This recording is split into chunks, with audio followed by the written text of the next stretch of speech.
दोस्तों साथियों तव्हांजी वॾी महिरबानी।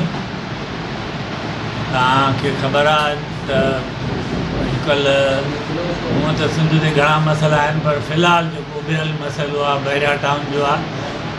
उन सिलसिले में इंडिजिनस राइट्स अलायंस जेको जदोजहद करे पियो, उन में सहाफ़ी दोस्तनि मजमूई तौर ते असां सां जेको ताउन कयो आहे ऐं अवामी प्रेस क्लब मलीर वारनि ख़ासि तौर ते मां पहिरीं त उन्हनि जो शुक्रियो अदा कयां थो।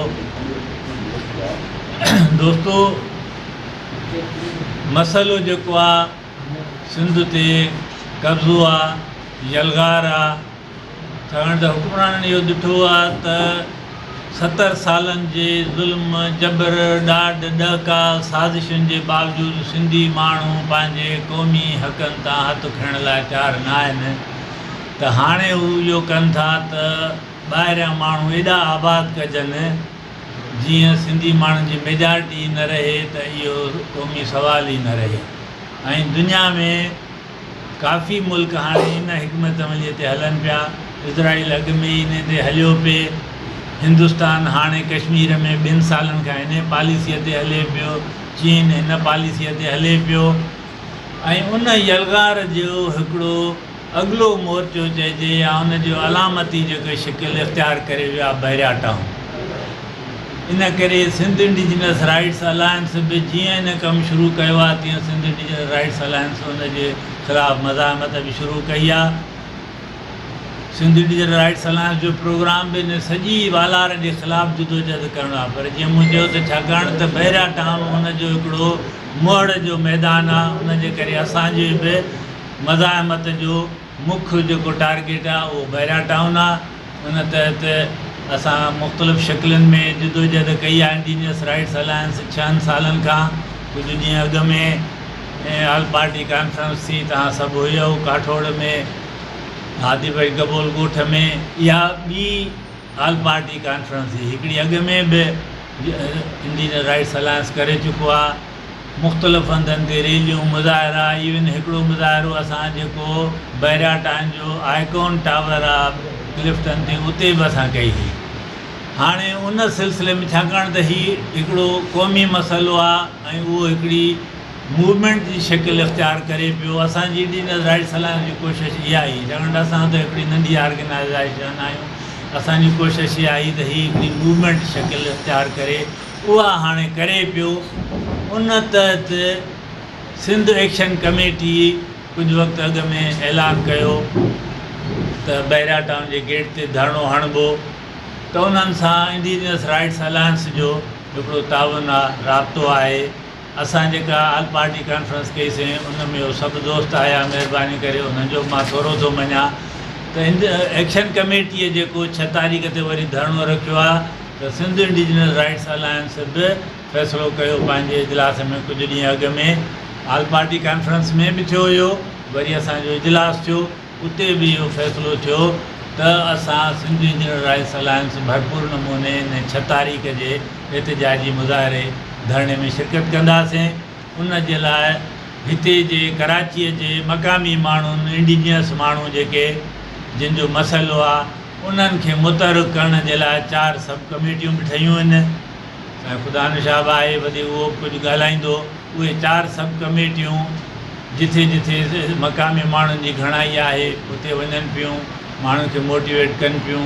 ऐं असां सिंध इंडिजिनस राइट्स अलायंस जो हिकिड़े क़ाफ़िले जी शिकिल में उन में असां शरीक थींदासीं। ऐं इहो बि मां चवंदो हलां त इहो हिकिड़ो मरहलो आहे। जीअं ऑल पार्टी कॉन्फ्रेंस हिकिड़ो मरहलो हो, ईअं वरी हीउ धरणो 6 जून जो बि हिकिड़ो मरहलो आहे। पर इहा जदोजहद अञा हलंदी।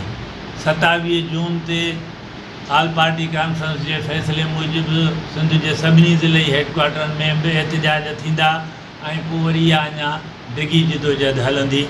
तव्हांजी महिरबानी। साईं कुझु ॻाल्हाईंदो। महिरबानी दोस्तों, तव्हांजी जो अॼु असांखे प्रेस क्लब में प्रेस कॉन्फ्रेंस करण जो मौक़ो ॾिनो। असल में ॻाल्हि आहे त अॼु असांजो हिते तव्हां वटि हाज़िर थियण जो बुनियादी मक़सदु इहो आहे त जेको 6 तारीख़ ते बैरिया जे गेट ते बैरिया जे वालार जे ख़िलाफ़ु जेको धरणो पियो लॻे, उन हवाले सां असां जेको हितां जो लोकल माण्हू आहे जेको जंहिंजा ॻोठ जंहिंजूं ज़मीनूं जंहिंजा गुज़र जा वसीला बेरिया जे कब्ज़े में आहिनि, रुॻो बेरिया न बल्कि हिते हिकिड़ी 8 फुट वालार शुरू थी आहे सॼी कराची जे ज़मीननि ते। कराची जूं 61 देहूं हिन वक़्तु आहिनि जेके अर्गनाइज़ न थियूं हुयूं, उन्ही खे 2013 में अर्गनाइज़ करे बेरिया खे ऐं बेरिया जहिड़नि ॿियनि कब्ज़ागीर जेके मनसूबा आहिनि उन्हनि खे हथी ॾिनी हुई, जंहिं करे हिन वक़्तु सॼी कराची डिवीज़न जेका आहे सा एग्रीकल्चर ज़मीन हुई उन मां तब्दील थी करे हाणे उहा कमर्शियल ज़मीन बणिजी वई आहे। उन ज़मीन ते उहो असांजो जेको लीज़ जो हक़ु, ॻोठनि जो हक़ु जेको सदियुनि खां वठी असांखे कानून जे तहत मिलियल हो उहो हाणे ख़तमु थी चुको आहे। इहो इन वालार ऐं इन्हनि गैर क़ानूनी फ़ैसिलनि जे करे असां मुसलसल माण्हुनि खे आगाह बि कयो त बाबा इहे जेके फ़ैसिला थिया आहिनि सिंध दुश्मन फ़ैसिला आहिनि, तव्हांजे मुखालफ़त में पिया थिया आहिनि, इन्ही खे सम्झण जी कोशिशि करियो।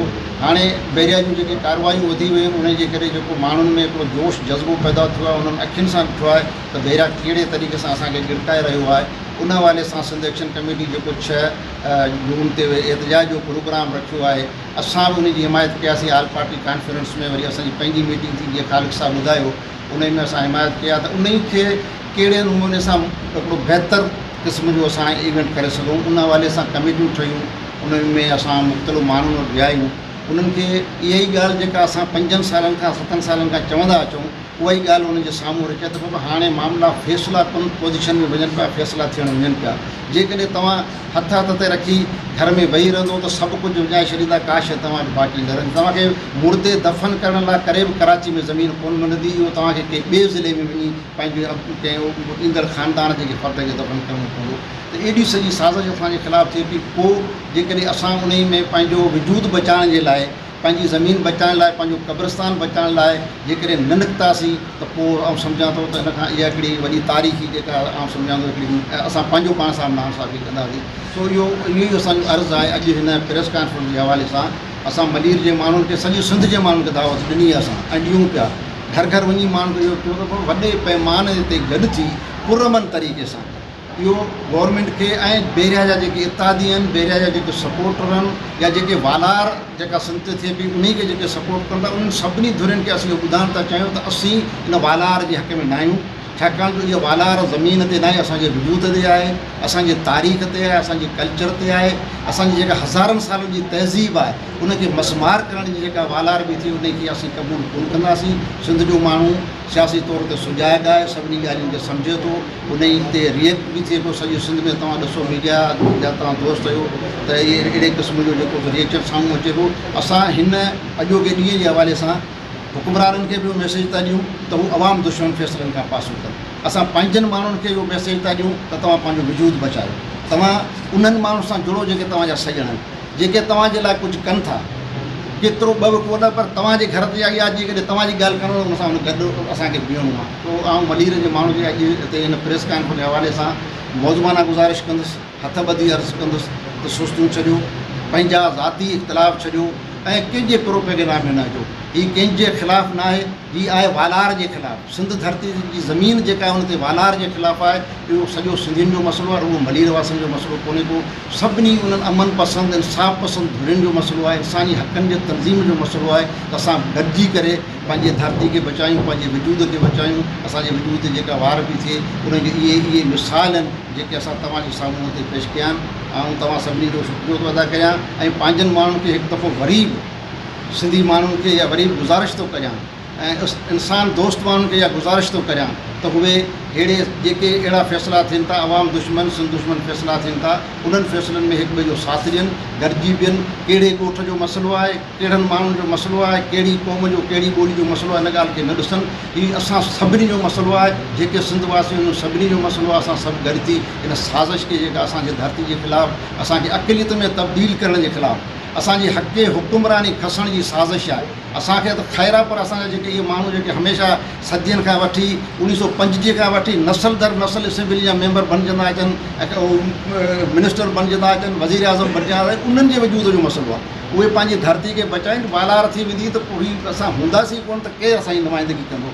उन्हनि जो बि मसइलो आहे, उन्हनि खे ख़ुदा साञा ॾे जिते बि वेठा आहिनि जंहिं फॉर्म ते वेठा आहिनि को ब्यूरोक्रेट आहे उते पंहिंजो फ़र्ज़ु अदा करे, जेकॾहिं को असेंबली जो मेंबर आहे उते पंहिंजो फ़र्ज़ु अदा करे मसइलो सिंध धरती खे बचाइण जो। इन हवाले सां असां तव्हां वटि आया आहियूं। तव्हांजी महिरबानी। जीअं मुंहिंजे मोहतरमनि चयो त इहो बका जो जंग आहे।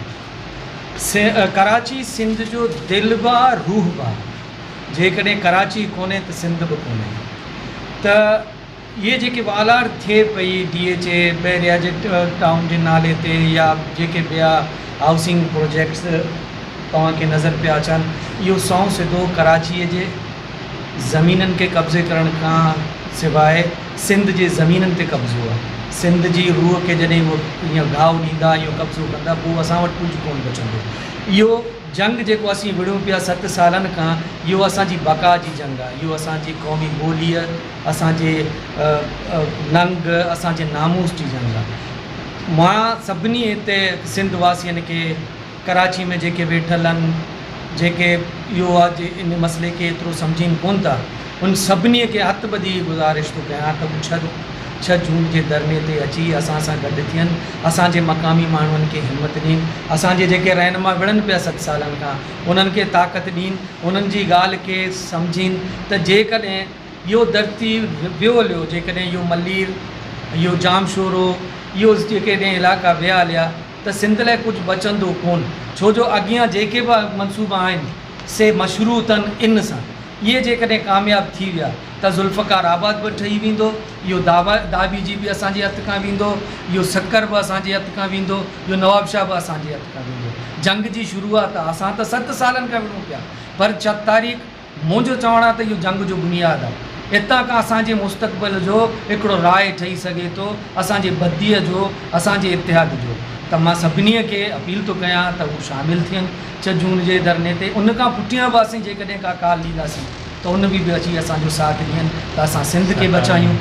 अच्छा, 27 जून ते असांजो आहिनि प्रोग्राम आहे सॼे सिंध जे हेडक्वार्टरनि ते, डिविजनल ते, एहतियात जो उते, उहो त अची असां सां गॾु थियनि सिंध खे बचाइण लाइ। शुक्रिया साईं तव्हांजा, महिरबानी। सर तव्हांजी वॾी महिरबानी कि तव्हां असांजो मौक़िफ़ रखो। मुंहिंजो सवाल आहे त indigenous rights alliance Sindh action committee जी अलाई आहे, हिसो न आहे पर अलाई आहे, ठीकु आहे। ऐं घणो करे इंडिजिनस राइट्स अलायंस पंहिंजा जेके डिसीशन्स आहिनि उन्हनि ते फ़ैसिला मुंहिंजे नज़र में उहो घटि करे सघी आहे, पर ॿियनि अलाइज़ जे फ़ैसिलनि ते तमामु घणो पंहिंजी सीड़प करे। छा इन सां जेको आहे सो हिन इंडिजिनस अलायंस ते को असरु पई सघे थो या हिन जे क़ुवत ते को असरु पई सघे थो? न, इंडिजिनस राइट्स अलायंस जीअं हफ़ीज़ हाणे ताज़ो चयो त इंडिजिनस राइट्स अलायंस 7 सालनि खां ई स्पेसिफिक इन इशू ज़मीनुनि ते कब्ज़े जे ते करे थो पियो। ॿिया दोस्त बि कनि था पिया, सुठी ॻाल्हि आहे, असां त पाण चऊं था त अञा वधे, पर स्पेसिफिक इन मामले ते ज़मीनुनि ते कब्ज़े जे ख़िलाफ़ु त इंडिजिनस राइट्स अलायंस थो करे ऐं उन सभु पंहिंजे ई फ़ैसिलनि तहत कयो आहे। इहो बि इंडिजिनस राइट्स अलायंस फ़ैसिलो कयो हुयो त असांजी जदोजहद में जेके बि माण्हू असांजो साथ ॾींदा उहे जेकॾहिं सॾींदा त असां बि उन्हनि वटि वेंदासीं। उन तहत असां जॾहिं आल पार्टी कॉन्फ्रेंस कईसीं त सिंध एक्शन कमेटीअ में जेके पार्टियूं आहिनि उन्हनि खे दावत ॾिनी, असां त पार्टी ॾिनीसीं, उहे आया त हाणे जॾहिं उन्हनि दावत ॾिनी त असां बि उनजे में वञूं था पिया। इहो असां पंहिंजे फ़ैसिले तहत वञूं था पिया। ऐं माज़ीअ में असां जेको मूं ॿुधायो त असां हिते नूरमंद गबोल ॻोठ खां वठी सॼे गॾाब काठोड़ में, कराची शहर में असां मुज़ाहिरा कया, एकाउंट टावर ते, इहे सभु इंडिजिनस राइट्स अलायंस पंहिंजे प्रोग्राम पंहिंजे फ़ैसिलनि तहत कया। ठीकु आहे। आख़िरी मुंहिंजो पर आख़िरी में इहो आहे त बैरिया टाउन जेको आहे उनजे ख़िलाफ़ु जेका जदोजहद हलंदी तरीक़ा ॿ आहिनि या मैदान ॿ आहिनि जदोजहद जा, हिकिड़ो सियासी, हिकिड़ो अदालती। जेतोणीकि हिन मुल्क जी अदालतुनि में महकूम मज़लूम माण्हुनि खे हक़ मिलण जो इम्कान घटि आहे, उहो उन्हनि जो रिकॉर्ड पियो आहे, पर उहो मैदान बि असां छॾियो कोन्हे को, ठीकु आहे। त हिन मुल्क जी आला तरीन अदालत डिक्लेयर करे चुकी आहे त बैरिया टाउन सॼो गैर क़ानूनी आहे, इहो ख़तमु थियणु खपे। हाणे उन ते अमल न पियो थिए। उहो वरी असां सियासी जदोजहद जे मैदान ज़रिए ऐं असांजो इहो ई आहे त बहरिया टाउन जो सॼो गैर क़ानूनी आहे ऐं पाकिस्तान जे क़ानून तहत उन तफ़सील में मां हींअर नथो वञा, इहो महल कोन्हे को, मूं हुते तफ़सील ॿुधाया ऑल पार्टी कॉन्फ्रेंस में त एतिरा ग़लति कम थिया आहिनि जे हिकिड़ो बि खणिजे क़ानून मूजिबि त इहो ख़तमु थी सघे थो, त उहो फ़ैसिलो थियल आहे क़ानूनी। बाक़ी उन ते अमल लाइ सियासी जदोजहद खपे जेका इंडिजिनस राइट्स अलायंस करे थो पियो। चैलेंज वॾो आहे, असां वरी वरी चयो आहे, हाणे बि दोस्तनि चयो, मां बि चवां थो, इंडिजिनस राइट्स अलायंस बुनियाद ज़रूरु विधो आहे जदोजहद, लीड ज़रूरु करे थो, पर इन खे मुंहुं तॾहिं ॾिबो जॾहिं सॼी सिंध जा माण्हू इन जदोजहद में ईंदा, ऐं असां इहा इन खे जारी रखियो चवंदासीं इन उमेद सां त इहो वक़्तु गुज़रण सां सिंधी माण्हू ईंदा। ऐं जेका अॼु सूरत हाल थी आहे 5 साल 6 साल अॻु जे भेट में, उहा असांखे उत्साह ॾियारे थी त सिंधी माण्हू हाणे इन जदोजहद में पंहिंजे वजूद वारी जदोजहद में ईंदो। ऐं माण्हुनि जी ताक़त जे आॾो न साईं, सभु कुझु पॉसिबल आहे। हिकिड़ो सेकंड आउं थोरो में वधाए कयां। ॾिसो, असांजो जो पुख़्तो ईमान आहे त हीउ मुल्क जेको सो फेडरेशन आहे, हिन में 4 क़ौमूं रहनि थियूं, उहे हिकिड़े माइदे जे तहत हिन मुल्क में शामिलु थियूं आहिनि। हिन मुल्क में उन्हनि क़ौमुनि जो इज़त एतिराम, उन्हनि जो वजूद, उन्हनि जे हक़, उनजो पाणी, उनजो नाणो, उनजी मैदनियात, इहे सभु शयुनि जा जेके ज़मानत आइनी तौर ते उहे मामला आहिनि। असां सम्झूं था त जेके हसास नोयत जा मसइला आहिनि उन्हनि ते अदालतनि खे सोची सम्झी फ़ैसिला करणु खपनि। मसइलन कालाबाग डैम जो मसइलो अदालत मञियो, अदालत कालाबाग डैम जे बजाए बादशाह डैम ठाहिण जो इजाज़त ॾेई थी छॾे, ऐं अदालत उते फंड थी गॾु कराए। आऊं सम्झां थो हिकिड़ो सियासी कारकुन जे हैसियत सां त अदालतनि जो इहो कमु न आइन जी तशरीह कनि ऐं कानून जेके आइन जे ख़िलाफ़ु ठहनि था उन्हनि खे कैंसिल कनि, रद्द कनि, इहे त सभु शयूं आहिनि। पर अहिड़ा इशू जेके क़ौमी इशू आहिनि, जेके फेडरेशन सां जुड़ियल आहिनि, जेके फेडरेशन जे वजूद सां जिन जो तालुक़ु आहे, उन ते अदालतनि खे उन क़िस्म जा फ़ैसिला करण जा फोरम आहे CCI, उन ई में मोकिली, उते उहे फ़ैसिला थियणु खपनि। ऐं असांजी अदालतनि खे बि इहा गुज़ारिश, असां ख़त बि लिखियो आहे इंडिजिनस अलायंस, उन में अदालतनि खे चीफ जस्टिस खे ख़त बि लिखियो आहे त फ़ैसिला जेके थियनि था उहे आइन ऐं कानून मुताबिक़ हुजणु खपनि। ईअं न त जीअं बैराज जे ख़िलाफ़ु हिकिड़ो फ़ैसिलो आयो आहे, मक़ामी माण्हू जे ख़िलाफ़ु असीं हुनखे चवंदा हुनजे हक़ में खणी चइजे त आयो आहे, उन में जिन जी ज़मीन आहे उनजो को ज़िक्र ई कोन्हे।